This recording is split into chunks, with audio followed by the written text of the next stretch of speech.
Strike the last word. The gentleman is recognized for 5 minutes. Thank you, Madam Chairwoman. And on the committee. I understand we have another gentleman from Ohio here, indeed two others, and the other gentleman from Ohio present has an amendment at the desk, which we'll get to shortly. But before we do, I wanted to commend Representative Dean for this bill. As a prior service infantry, enlisted infantryman, infantry officer, I've certainly seen debt collectors harass soldiers. And I think it's a good enough bill that I've asked to be a co-sponsor on it. I think it's a great effort. The Army, to all the debt collectors in the world, the Army does not owe you money. The service members do.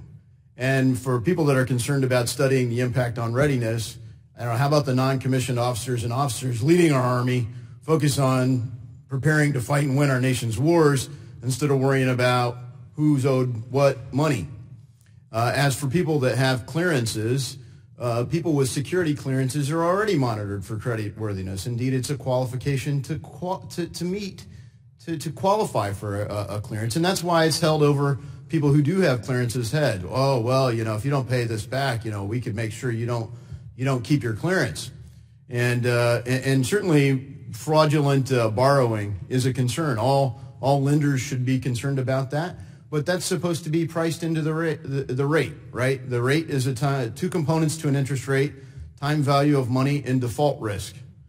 And that's the job of the person lending the money, to price in the default risk. There's always a risk of default. That's why you collect interest. And frankly, that's why some loans should collect more interest than some of my colleagues on the other side of the aisle are willing to tolerate. But I do think that this is a bill that does what it should do, which is it prevents debt collectors from tracking people down at their place of employment, particularly in the military, where we should be focused on fighting and winning our nation's wars.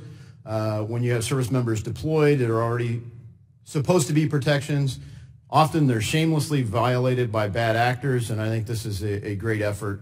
I applaud the gentlewoman for the bill and look forward to being added as a co-sponsor. That I yield.